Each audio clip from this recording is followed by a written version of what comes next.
Welcome to Destination Change, a podcast where we talk recovery, treatment, behavioral health, and more. I'm your host, Angie Fiedler-Sutton, with the National Behavioral Health Association of Providers. Our guest today is Marlon Rollins. Marlon is a PhD with LPCC LMHC and is a member of the California Hospital Association and a licensed therapist with more than 15 years of experience in mental health, dual diagnosis, and addiction treatment management. He has served as CEO and COO at some of the largest psychiatric hospitals and addiction programs in the state of California. In his role as COO and president of addiction services within Renewed Health Group, Marlon supports leadership to align operations to meet organizational goals. He also advises on strategic planning with the CEO and CFO to help enhance program services. Dr. Rollins is the author of Healing the Impoverished Mind, Building Resilience Through Adversity. He is a suicide loss survivor of his sister Amber, who is a nurse and who battled addiction. He dedicates his work to honor her memory and caring of others. He's a board member of the United Survivors International. He has also served as a BIPOC mentor with the American Association of Suicidology and is a member of the steering committee for the National Suicide Prevention Lifeline. Dr. Rollins is passionate about enhancing quality of life and well-being through high-quality care. As an ordained minister, he uses his faith and experiences to inspire others to seek healing. Dr. Rollins, thank you for joining us today. And thank you so much for having me. And thank you for all that you do for this community. I really am grateful to have a platform to continue to share and reach out to people. So thank you. Now, if I was reading your bio right, you were a minister first and then got into behavioral health. Am I reading that right? That is right. So I got early into ministry, which kind of got me into realizing of kind of the church was a healing place. And so when I was in my late teens, I went to a church and felt called into the ministry. And I served in a Pentecostal church. This is back in Indiana, and then was ordained when I was 21. So I kind of took on the title of elder at 21, which is a little awkward to be called an elder when you're 21 years old. But again, I felt called into it. And it was there that kind of in prayer, like, God, what should I do? I think we all, certainly if you're kind of a college student, you're trying to figure out what your purpose is, and you have this spiritual reckoning, if you will. And I was put on a path to say, pursue a degree in counseling psychology. And it was something that I had not really thought about, but I kind of dedicated my educational career and went into psychology because they didn't have a counseling psychology program in undergrad. So yes, it started out for me in ministry, and then the ministry led me into pursuing psychology as a profession. So as a young age, not only were you helping people with addiction and mental health issues and just struggling with life in the church, it became a call to, hey, let's pursue this as a career. And that's what started my journey into this space now of psychology and addiction, mental health, behavioral health, as we call it. Great. Now, as your bio mentioned, your sister died by Mhm. suicide. We'll kind of hone in on that a little bit more. We don't want to start out immediately. How many years ago was that? It will be 10 years this December. And my sister is just her and I growing up, and she was 2 years older than me. She was a role model for me. She was a nurse. She was the type of nurse that would do all the stuff that nobody else liked to do. Like, the stuff that smelled bad, she would do it. She was really passionate about just taking care of people. And she had her own home health care business. It was called Serenity Home Health. She had the nursing license plate on the back of her car. It was really the core of her identity was saying, I'm a nurse. So she was a role model for me in the healthcare industry. And her and I always imagined that we would kind of combine our superpowers, if you will, as a nurse, and I'm like the therapist. And but we growing up, it was just her and I, and just being very close together. She helped supported me. She was my babysitter half the time, right? So the stuff that you do as an older sister. So my point is, her and I had a really special bond, and we also had a special bond when it came to helping other people heal. And then tragically, I lost her to suicide after her and I actually worked in the same hospital together. This was back in Muncie, Indiana.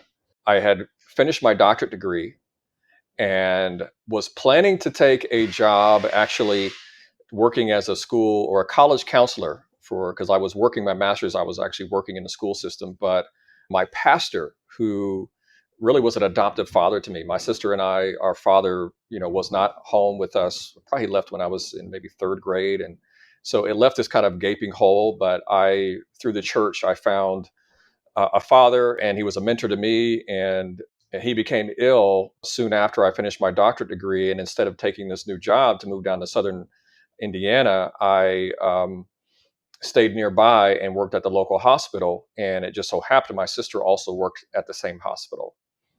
My job was a little bit different. I worked in the emergency room. I worked at a community mental health center in a crisis department, answering the phone, doing assessments, doing intakes, going into the emergency rooms, assessing people who were in a mental health crisis. I was always welcomed in. Come on in, take care of this behavior health or addiction client. Can you get them out of our emergency room? That was kind of the experience in that role.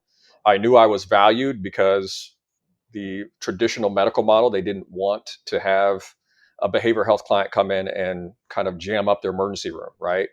And take up the resources. They were not equipped. So my job was to go in as a contractor to see those clients, assess them, and as we know in our lingo, place them in the appropriate level of care, right? Staff them with a psychiatrist, etc.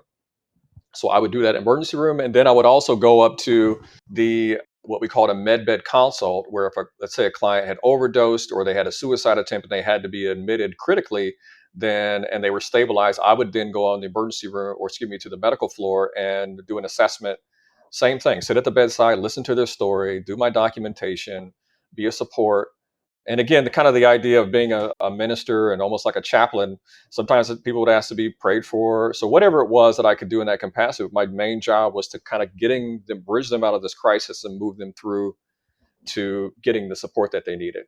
So, but what I would, and my sister, she worked on a transitional care unit, which is basically where people who were either at the end of life, it was called a transitional care unit, end of life, or they had suffered a wound and they were transitioning back home. Sometimes people didn't make it. They were at the end of their life. Other times it was just a really critical point in their life too. So I would go up and visit her, after my shift or late night. I go sit down in a hospital, do my documentation. So her and I were able to share time together. And at the same time, my pastor, my father, he was ill and several times was admitted into the hospital. He was he was going into kidney failure and had a number of strokes and seizures that landed him in the same emergency room that I was working. Sometimes I was actually there when he was being brought in. I remember on one instance, while I was working emergency, he actually coded in the hospital. And I remember hearing this call for a specific room number. And I'm like, wait a minute, that's my dad. And going up to his bedside thinking he's not going to make it. So, he had to recover from the stroke. He was very medically unstable. And I started to pray, really, God, what is it that I should do in this circumstances? What can I do? Because I was really there to also support and take care of him, because he had mentored me all through my education and been a spiritual leader for me when my father wasn't there. So my sister, as a home healthcare nurse, she took care of him. Sometimes she visited him in the hospital. She would go. My dad told me she would come and just get counsel from him, and sometimes kiss him on the forehead if he was sleeping. It was just kind of this lovely way in which she took care of him. So, after praying, I got this revelation I remember very clearly, like sitting down and saying, God, what should I do? And just this voice came to me and said, this urge of donate a kidney to him. And I was like, donate a kidney. I was like, well, how's that going to happen? But I was like, okay, that's what I'm going to do. So the next Sunday, I made this declaration that I would, seek out and donate a kidney. And so, long story short, about another year or so later, this is 2012, 2013, he's not really medically ready to get a kidney, but I do go and I get tested and find out, lo and behold, miraculously, I'm a match. Like, I'm actually a match for him. And we start planning it. And the next year, 2013, at the beginning of the year, I get this news that my biological father, my sister's and Amber's father, is found dead in Portland, Oregon. We had never heard from him or seen him. And it was heartbreaking, I think, for us both, and certainly for her as a daughter who knew her father a little bit longer than I did. But I remember telling her that our dad died, and it just broke her heart. Like, I remember her just kind of sinking back into herself when I had to tell her. I was tearful about it as well, just because we thought one day we would see him again. So with his loss, there was grief surrounding that.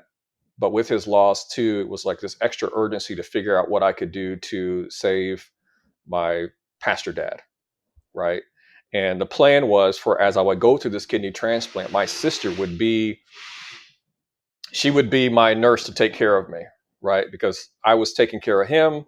She was, the hospital was concerned, well, who's going to take care of you? Take care of him. Who's going to take care of you? It's like, well, my sister's a nurse. She'll be there. She'll help me, as I'm helping him. And we got this and so that was the plan. And then come sometime in April, when we were getting ready to proceed with the surgery, I ended up having like a medical crisis. And I write about this medical crisis in the book. It's very personal.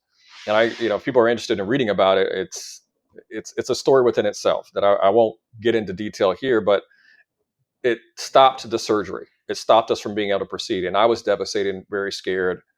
The next week, my sister went through a mental health crisis of her own. The next week, she had, after the grief and loss of our father, she was also going through a divorce from her husband, who was the co-owner of the business that she was in, the home health care business. And she had shared with me that she just wasn't doing well. But as a clinician, you always are taught, don't diagnose your family. Don't be a therapizing your family and whatnot. So I kind of left alone. I was there to listen to her, but I encouraged her to definitely seek out and get help. But between the loss of our father, the divorce, and the stress and conflict that was happening between her ex-husband, she ended up in like a mental health crisis. Now, at this time, I had now moved away from the hospital, and I was working in another city called Indianapolis, where I was the director of a crisis department now, and I was overseeing the inpatient hospital. And we were seeing, oh gosh, we had 30 patients a day coming through for a mental health crisis. And our job there, I was overseeing the team that did my job back when I was working in the hospital, basically, in addition to being the clinical director for the inpatients, like a 128 bed facility. But I got this call the next week, and my sister's like rambling and racing speech and thoughts, and it's clearly disorganized. And I talked to my supervisor, who was the executive director. She was a nurse too. And I said, my sister's in trouble. I need to go get her. So I drove an hour to go pick her up from where she was at in the streets. Her ex-husband was a cop and had her arrested and was put in jail. And she was now out on the streets in kind of basically what could be described as a manic episode. And I took her to her psychologist, and she, actually her psychologist actually were in the same program together. So she knew me, but I didn't know my sister was seeing her. But, I'm like, okay, I can get her admitted into the hospital now that I'm seeing. So she does her evaluation. She's like nodding her head like, yeah, she is not okay. This is, some, symptoms of hypomania were going on, and as well as delusional psychosis kind of thing. So she called the hospital. We did all the back end staffing kind of stuff to get her there. I put her in the car. She felt a little bit better, but I could see her kind of just going off on tangents and whatnot. But anyways, this is my precious cargo. This is my sister now that I'm trying to help her through a mental health crisis. And brought her to the hospital. She gets admitted. She is assessed. She goes through all the stuff that we did. She went in voluntarily at first. And of course, you have to do all your testing and whatnot. We found out that she had drugs in her system. And she tested positive for opiates. And when you test positive for opiates as a nurse, that means you have to be reported to the state. And so she was urged to self-report per the medical providers. She did. She called and found out her husband had already reported her, right, out of kind of the spiteful conflict that they had in doing. And she was absolutely livid. And she said, get me out of this hospital. And so she was now ready to go. She wanted to go fight back, but she was then put on a hold. So then she was in a psychiatric. This is her first kind of, adventure, if you will, with the mental health system outside of maybe seeing a therapist on occasion. And now she was having to be flagged and put on a probation of her license because of misuse of this drug. So anyways, the divorce ensued. There was a lot of back end stuff. Of course, now I'm in the case management. I'm also the family member who's the discharge plan is for her to come and stay with me and to help support her. My sister was also a bit stubborn and didn't want to do that. If you've ever tried to take care of a healthcare provider in the addiction center or in a mental health system, they're difficult patients and they know it and they are going to tell you what to do. So she was also that type of patient, in feeling her trauma. Feeling underneath that was her pain, her grief, the losses that she now was suffering and struggling with. So she, instead of her discharging to me, she wanted to go on her own, and she did. So she just left. Her and I had some words, and she said, "I'm not coming back with you. You can't tell me what to do. I'm going to go back and I'm going to get my license." And she had her own plan, like we deal with some clients who can be really difficult. She was that patient, and it was difficult because I'm a therapist, but I'm also her brother, and of course, she's going to pull that I'm the older sister card. But again, it was heartbreaking for me to see her not go follow through. The plan was for actually her to step down and go to what we call our partial hospitalization, intensive outpatient for drug and alcohol use after her, stabilization was done in the psychiatric hospital. But she didn't do that. But at this point now, she had lost her job because her nursing license was suspended, and her husband had fired her from her home healthcare business that she had founded through the divorce. So she was in very much distress about not having this part of who she was, and also dealing with the stigma of, I've been in a psych hospital, the stigma of now I have an addiction, right, from what she was before. And she saw it was, a mother, because she had a daughter who was 13 at the time, and a provider for her home and doing something she really loved.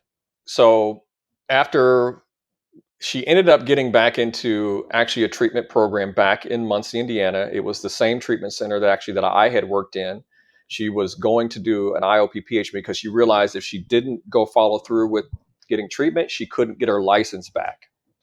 Right. So she started going to the treatment center and doing her appointments. But she was struggling with, not really having stable home because now her husband was separated. So she had to find another apartment. So all the stuff that addiction and mental health starts to rob away from you when it comes to your job and it comes to your, just health and well-being, your work, when it's not helped in the right way, it feels like it's just so fragile. And so she was now in this space of my life is fragile. And then she was also trying to get some type of assistance to get back on her feet now. So, that went on for a number of months. The surgery that I had was now on hold with the kidney transplant. My sister was in no way or shape or form to be able to support me, right, as a nurse. So all of this now was delayed. And I was dealing with the own stress of being diagnosed with this stigmatizing, medical condition.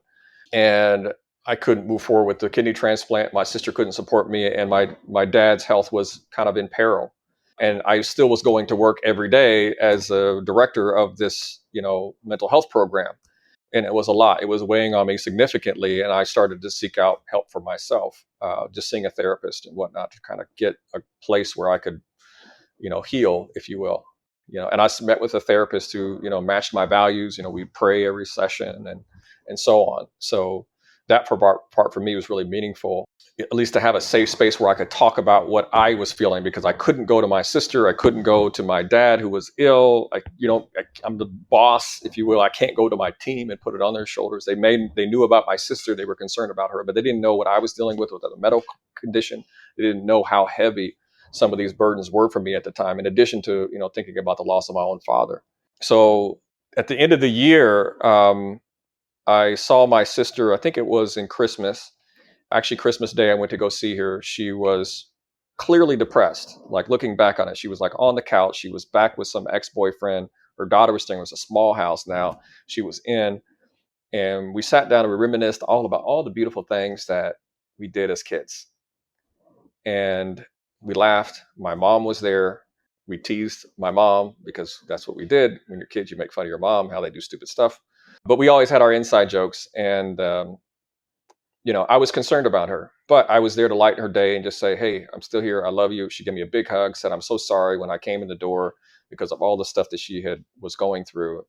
And, I left it at that. And, then I go back to work, and then 6 days later, I get a call from my mom screaming on the phone saying, "Your sister's done something to hurt herself." And I know she was still not well. And in my clinical mind, I'm like, it's okay. My mom's she's reacting, she's upset.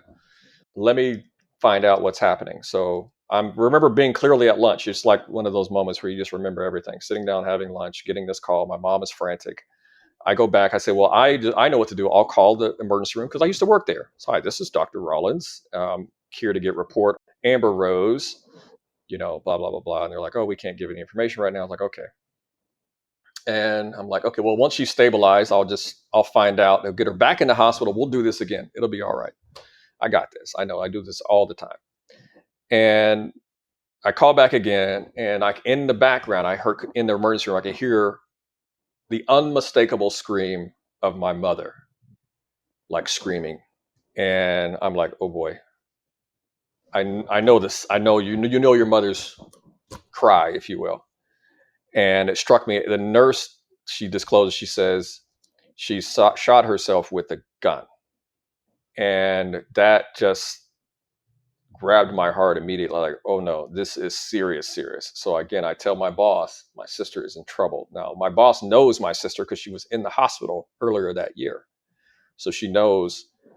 She's like, go take care of your sister. So I jump in my car and I'm like, okay, let me get on my way. And as I'm driving, this is on December 31st, which is also my pastor dad's birthday.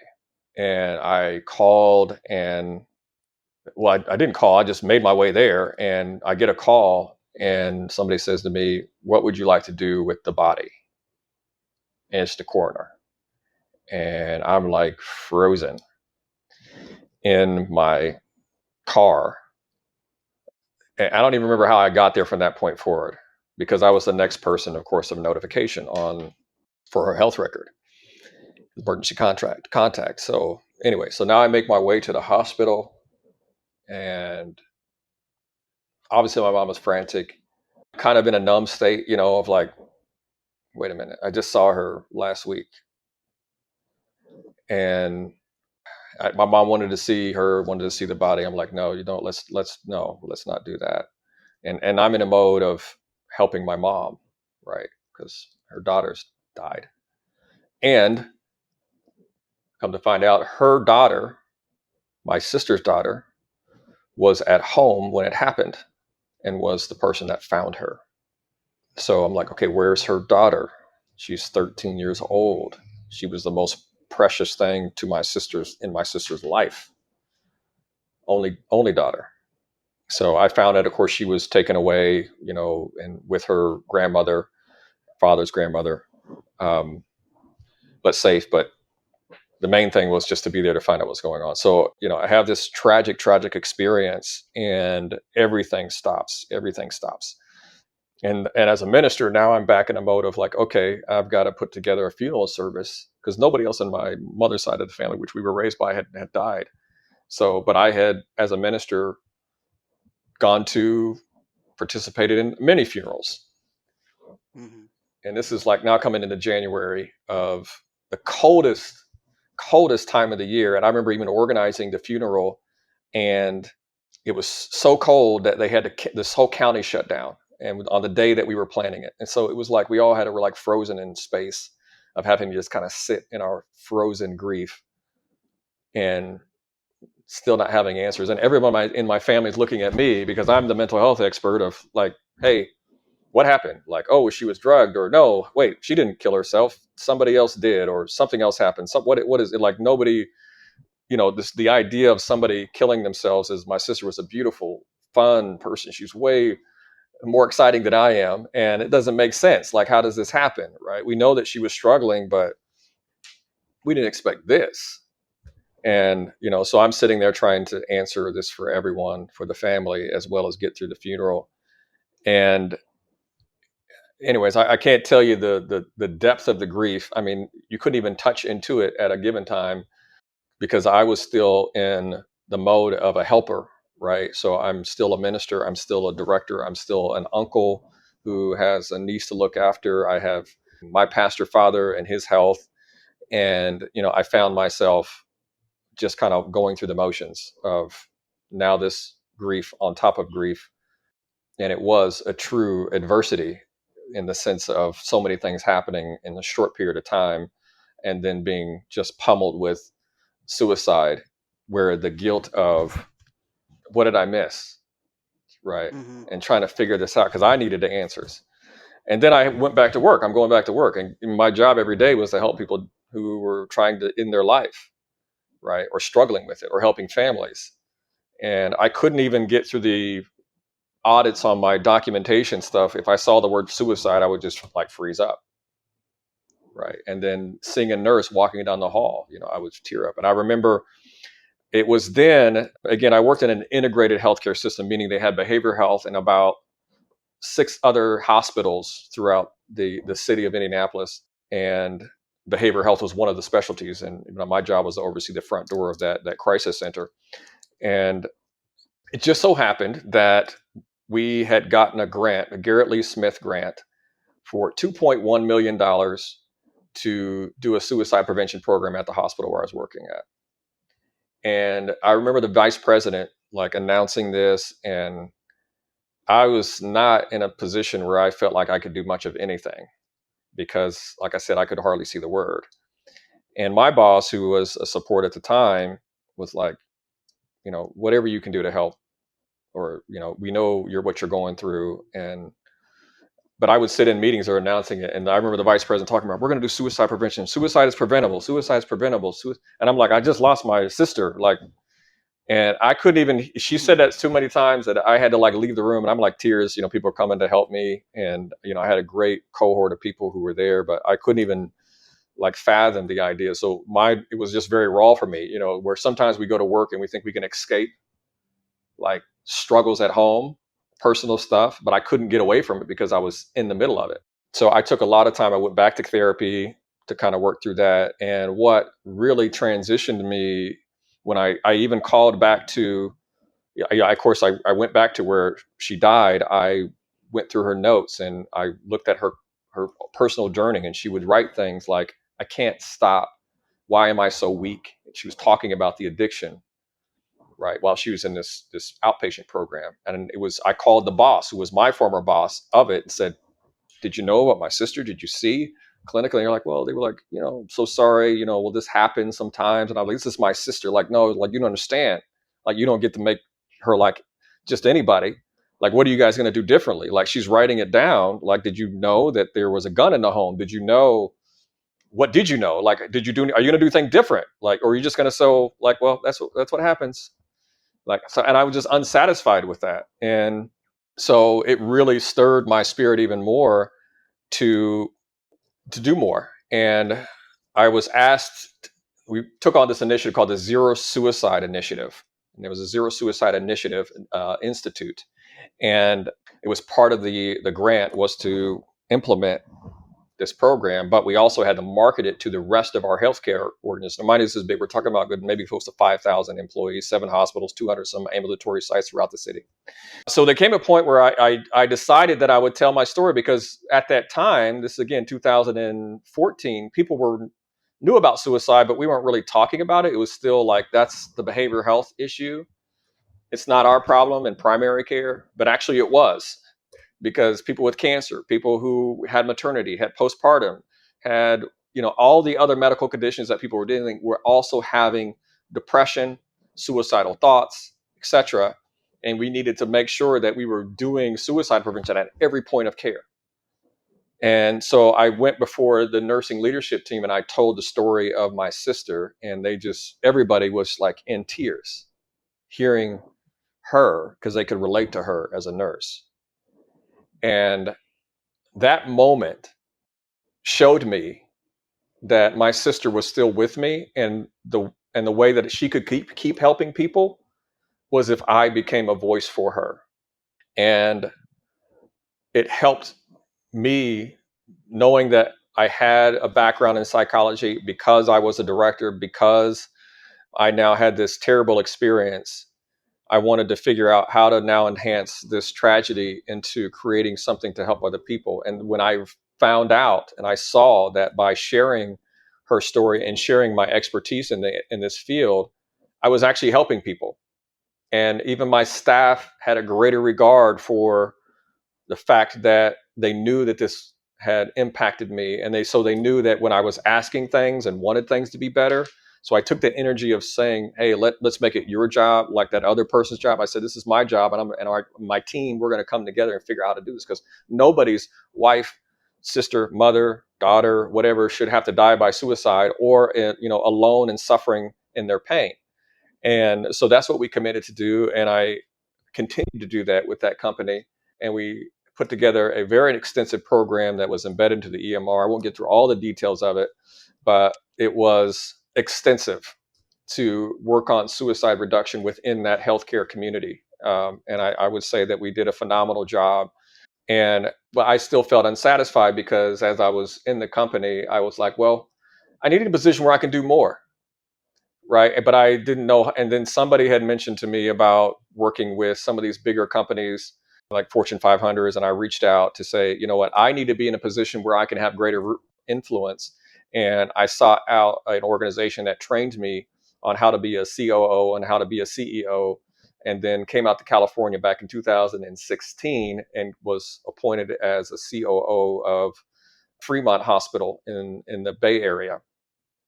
And immediately, when I started asking questions around suicide prevention, I started to see, after my own experience and what I had learned through this institute. Now, mind you, I'd also joined the steering committee for the Suicide Prevention Lifeline around 2014. I decided to raise my hand and I jumped on the board. This is before we went to 988.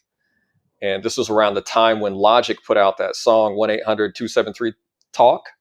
Right. And there was this big marketing campaign, but the 988 back in 2014, 15 was already being put together. We were calling it N11.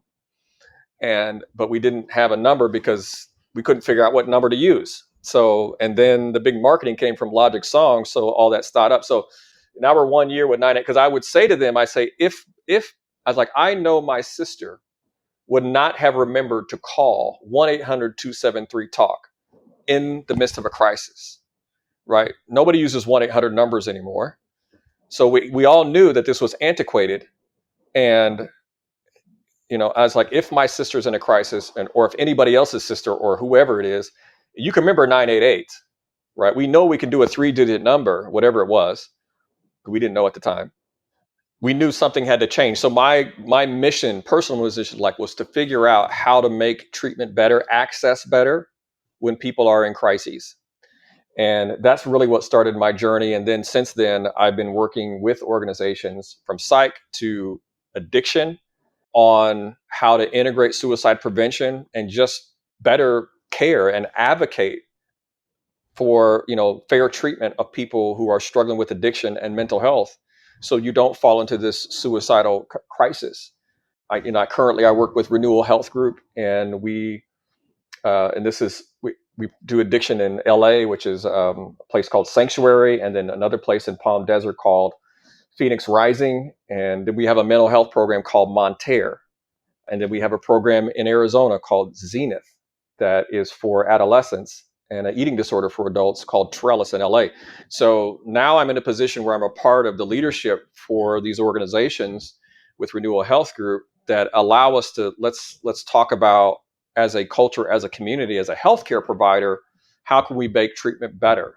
And that's what I've been committed to do. And I take my sister's story with me because I like her still being with me. Not so much how she died, but how she lived, and realizing how valuable people's lives are with the increases of suicide that we've been seeing year after year. So that's kind of my story, maybe a lot of it, but that's what happened. And there's a lot more to it, but that's what's behind me and what I do. Well, that is definitely very emotional. Thank you for sharing. As I mentioned when we met to talk about possibly doing this, I myself have had a good friend who died by Oh, suicide. so I'm sorry. on the American Foundation for Suicide Prevention. It is the 11th leading cause of death in Yes. the U.S., according to them. Yes. And in 2021, there was an estimate 48,183 Americans died by suicide. Hmm. How do you navigate that conundrum of, yes, there's suicide prevention, but at the same time that guilt of there's only so much, could I have done more? Hmm. Well, and that's the piece of it, is always going into what else could I have done, and what could, because I realized that it wasn't just my task, that suicide prevention is a whole community. It is a whole healthcare provider, right? Including the family, right? And the individual. So it's not what I'm doing by myself. It's what am I doing in conjunction with everything around me, including like how we do treatment planning, how we do safety planning, how are we asking questions about, do you have access to something lethal at home? Are you having these thoughts? 'Cause my biggest struggle was that I'd never asked my sister the question, like, are you thinking about, have you thought about all the stuff that we've been through? Have you thought about wanting to end your life? And having that very uncomfortable conversation as a starting point for me. And I realized that as providers, treatment sector of mental health, we too struggle with asking our clients that question. Like, we're so focused on the diagnosis and the treatment plan, we forget about asking those important questions about safety when it comes to, are you thinking about suicide? And so that's the thing that really strikes me. And it's the belief that you can do something. It's so when you say that suicide is preventable, and then there's some people say, well, suicide can be preventable. And I say, okay, if suicide can be preventable, under what under what circumstances is suicide preventable? How can we make it better? And we understand that by the risks that already surround suicide, and then looking at how to reduce those risks. And it, beyond the healthcare community, there's a lot of things that we could do that we're not doing. My goal is to ideally have those conversations and to educate people on what else we could do to be more suicide safe. Now, you mentioned the suicide Hmm. hotline, which again, if anyone is feeling suicidal, it is 988 Hmm. nowadays. There's also a chat Yeah. version, if I'm not mistaken. Oh, do you know much about that? Yeah. Talk a little bit about Yeah. that. So if you text the word help to 741-741, you'll be connected to somebody who can text you, which is great for youth and maybe take some of the anxiety out of it. Remember, this is a full-on volunteer service at different counties, and different states have a different system set up. But if you text the number 741-741 help to that line, you'll get a text message and you can engage. And it's free, it's confidential. The police are not going to show up at your house. This is a safe line you can connect to get the resources that you need. You can even say it if you have an iPhone. If you say to Siri, I need help, I'm thinking about wanting to end my life, it will connect you as well. Siri will come on and ask you, do you want me to call for you? And again, they're not going to come after you if you say it. It's not recorded in your phone.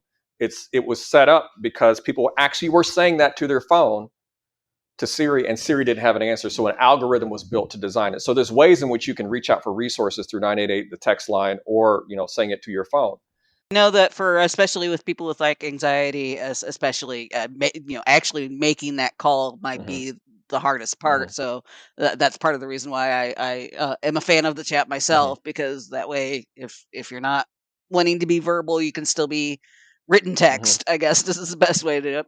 Now, in your bio, we mentioned that you work with BIPOC, which is short for Black, Indigenous, People of Color. For those who are unaware of the abbreviation, I'm assuming they're at a health risk of suicide as well. Talk a little bit about that. Yeah, I mean, sadly, what we've seen really in the last just few years, significant increases in American Indian males have gone up, in suicide deaths to one of the highest rates, as well as increases in Black male youth has also increased above other groups. And it's really important to understand that if everything was equal, we would see everybody moving in the same direction. But there is groups, American Indian men and Black men in particular, we're seeing those rates of suicide go up significantly. And we're also, if we're just looking at age populations, we're also finding our youth suicide rates also increasing. So as the now the 10th leading cause of death in the United States, and it's not seeming to move in the other direction, we need to be looking at what do we need to do for those groups differently. So we talk about the word of social determinants of health, what's happening in those communities, how they feel about themselves, how they see themselves socially, what does it mean to get help? We already know that men tend not to seek help over women. We know that men die by suicides at 3.4 times more than women do. So there's that element of it. But also those that where when addiction itself puts people at risk for suicide, especially if you're using alcohol, because we know it's a depressant. I don't know how many people I saw in the emergency room that would say, they would get drunk and they were suicidal. And they said, well, I'm not drunk anymore. But some of those people were drunk, suicidal, and they didn't make it. So the access to alcohol, drugs and alcohol misuse, overuse, especially in American Indian men, we're seeing alcohol use being, for those that have died, that alcohol played a role in that death or preceded the suicide. With that, July is BIPOC Mental Health Month, and I know that when NBHAP sends out our monthly member newsletter, we send out updates of like upcoming months like Mhm. that and ask where to go to help. I'm on the Mental Health America website right now to talk about what you can do during that. But what do you feel is the number one thing that someone who is in the industry could do to better improve suicide prevention? I think the first thing that we need to have to do is to normalize having the conversation about suicide and ask it. So, have you had thoughts of not wanting to wake up? Have you had thoughts of wanting to kill yourself? And then in the industry, being able to have conversations, do you have access to a lethal mean? Do you have a plan? So we know that 54% of the suicides happen with a lethal weapon. So we have to ask those questions. Do you have a gun in the home? Or is there access to a gun? Because usually that person who is suicidal is thinking about it. So that's part of it. And the other thing is making sure that we are checking in on those people more often that have more risk factors, right? Following up. Sometimes it is just like, hey, how are you doing? I'm concerned about you. Checking in, are you okay today? That makes a big difference. Just even as a healthcare provider, like when you go home and leave the hospital and somebody calls you or whatever and says, hey, how are you doing? I hope we check in. Is everything okay? You feel cared for. So the message is that we have to send for, especially for those that are higher risk, even those that are struggling with addiction, that you matter to me. And we put protocols even in our treatment center where people leave we check in on them after they leave our treatment center and say, hey, how are you doing? We want to make sure you're okay. And for those that are higher risk for suicide, we certainly check on with them more often, because moving from treatment center post treatment discharge is one of the most risky areas. So, as a healthcare provider, checking in, asking the questions, having a protocol of what you do really can help intervene. And that's what helps suicide be preventable, at least reduces the risk for it. There are healthcare organizations that has actually accomplished zero suicide for extended periods of time because they are paying attention to it. Their culture is leading for it, and they follow with patients who are higher risk. Addiction centers, we need to get better. When we're treating people who are in recovery, we tend to avoid it. And people who are in recovery tend to not talk about being suicidal, because if they say it, they are worried that they won't get the treatment. They'll say, oh, if you're suicidal, you can't come here. That's the most common thing that I hear. So they just don't talk about it. And we need to be able to have the conversation. Like I've met with clinicians and they'll sit down and have the conversation with a client who has had a gun. And we're not judging them. We're saying, what was the plan? Let's process the emotions behind it, because you need to be able to be open and honest about what's going on so you can have a good plan to help that individual. Well, and I know from past experience, I've had suicidal ideation in the past. Thankfully, I am not now. But there's also a different. I mean, it's different, but the same. That it's not necessarily that you don't want to be, that you don't want to die, that you just don't want to be alive. How do you start? So if that, that's also a question, is that more, like you said, the best way to do that is kind of check in and just say, hi, how you doing? Don't guilt trip them, especially Right. don't be like, I know the big thing is to not say, please don't kill yourself. I would feel bad Yeah. because that just Yeah. makes them feel even Yeah. worse. Yeah. Yeah. Do you want to talk a little bit about that? Absolutely. So you really have to, empathy is a real skill, and like check your own fear and anxiety about asking that question and somebody saying yes to you, and just be present with them. You ask those questions. Have you thought about how? Have you ever made an attempt before? Be a listener, be somebody who's comforting, but don't judge them and say, oh my gosh, well, you can't do that anymore. Listen to them, because right now they're opening up, they're talking about it, and then come up with a plan. One of the things that I don't think we do enough of is really talking about helping a support system around that individual as what we call protective factors, right? How do they have more resilience against it, against going into a suicidal crisis? Like many times they want the pain to stop. So let's talk about what that pain is, right? So they see the suicide as the only answer. So as you work with them, you say, well, don't do that. You just say, okay, well, let's talk about what does this look like for you? What would life look like if you were to stay around? Like take them on that journey of obviously sobriety. We know if they can maintain sobriety, that's going to be a protective factor, right? Having them attached to something, a cat, a dog, making some kind of connection, your faith, having a spiritual, connectedness really helps you as well. And then access to follow up help and support. Those are the things we have to have conversations, but we have to go into what's kind of that darker space with them first and be with them and sit with them in their pain, show them that we care, allow them to experience it, and then usher them into a place of hope. But you have to also have that conversation of making sure that they don't have access to something that in the throes of addiction or anger or in a breakup, that they do something to hurt themselves. And we can't say that they just want attention, right? Instead of judging it, be present with the person who's in pain.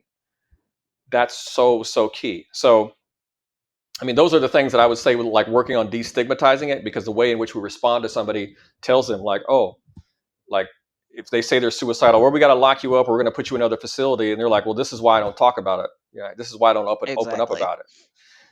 So we got to not do that kind of reactive thing. We have to like allow them to have the conversation and still feel cared for, because they're safe. They're safe in that moment. And if they're in a treatment center with you, many times that they're safe too, right? It's when they've taken real action, they're writing a note like, oh yeah, I'm going to do this. Then you have to up it.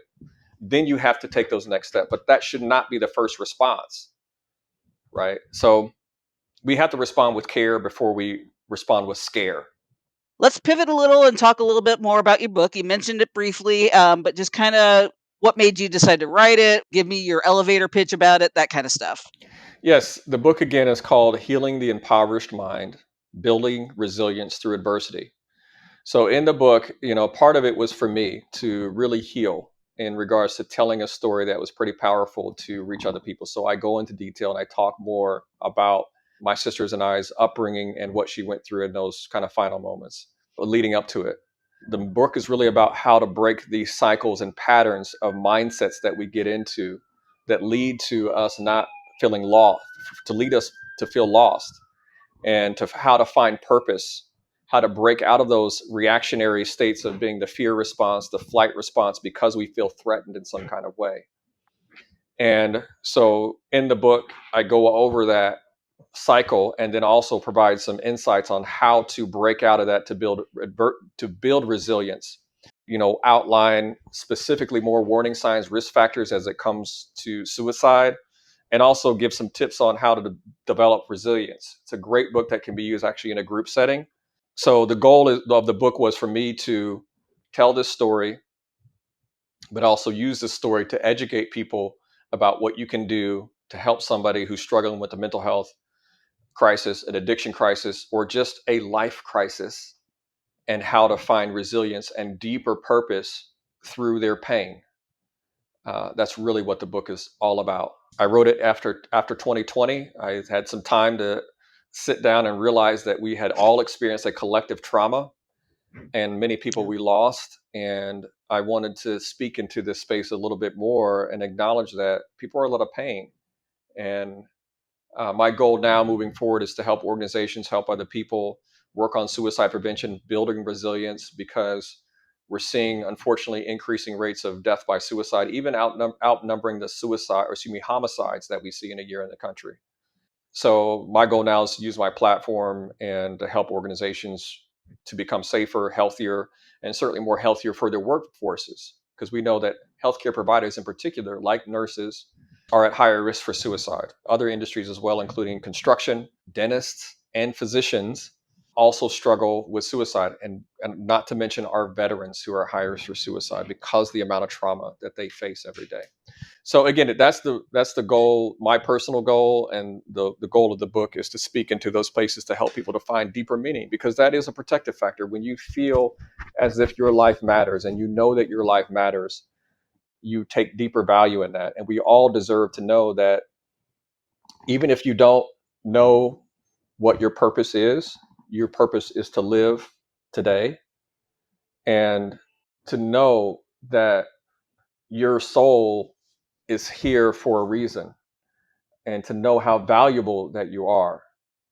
And sometimes in the cloud of depression, you can't see how important you are to the person standing next to you, to your sometimes your spouse, your wife, your family. You think that it's better for you not to be here anymore. But I guarantee you that is the deepest lie. The thing that you should never believe is that you don't matter. Because I guarantee you, if you leave here too soon, the people will inherit that ripple of pain. You're just passing it on. And there are services, there are people that will help you get out of that dark place and find renewed life. I know many people in recovery who have found new life and a deeper purpose in spite of their addiction and are just feel like angels on earth. And that transformation is what I'm all about promoting. And I just want to send that message out to anyone who is struggling with whatever life trial you're going through, just to know that you're not alone. And more importantly, that there is a way out. And if you can't see it, close your eyes and imagine what it looks like and just take one step towards it every single day. That was beautiful. I'm glad you mentioned mental health as a journey, because that's part of the reason we named it the podcast Destination Change, is because the idea of recovery being a journey. It's good to be able to hear that mental health is also a bit of a journey, Hmm. that it's not one straight, Oh, start to finish kind of thing, that you backtrack and mess up yeah, just like you do with recovery. absolutely.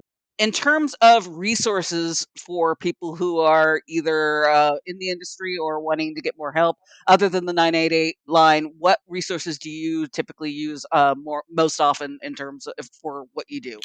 Dee Dee Hirsch is a great organization that is kind of one of the helms of promoting 988. They have support people for people who are loss survivors. There is also a group called the Coalition of Clinicians. So that is a support group also specifically for therapist providers who are loss survivors. There's another organization called Morning Glory, MOUR, that provides weekly support for loss survivors. The American Foundation for Suicide Prevention has a tremendous amount of resources online, as well as SAMHSA does, and SPRC.org, SPRC.org, Suicide Prevention Resource Center. They have a tremendous amount of resources specific to certain populations, like American Indians. They've done an extensive amount of research. So if you're looking for protocols, you don't have to make this stuff up. A lot of resources are all out there. It's just about accessing it and then putting them into your programs. So those are the ones that I use when it comes to like program design. And then many places offer like free trainings. There's a CALM trainings. That's CALM, which stands for care. I think access to lethal means, as the ALM on that. It's a free training that you can get as well. It's a certification that helps you to understand how to have this conversation about reducing access to lethal means.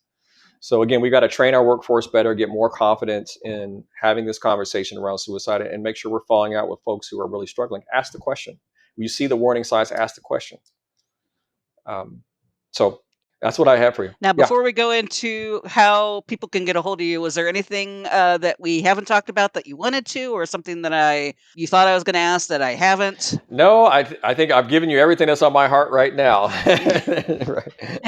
And I appreciate that. That's good. Now, how can people get a hold of you if they want to learn more about you, or if they have more questions about what you've discussed? How can people get a hold of you? Thank you so much. So you can reach me, through social media. I mean, I'm on Instagram often there at Dr. Marlon Rollins, Marlon, all one word. You can also go to my website at drmarlonrollins.com and you can email me there.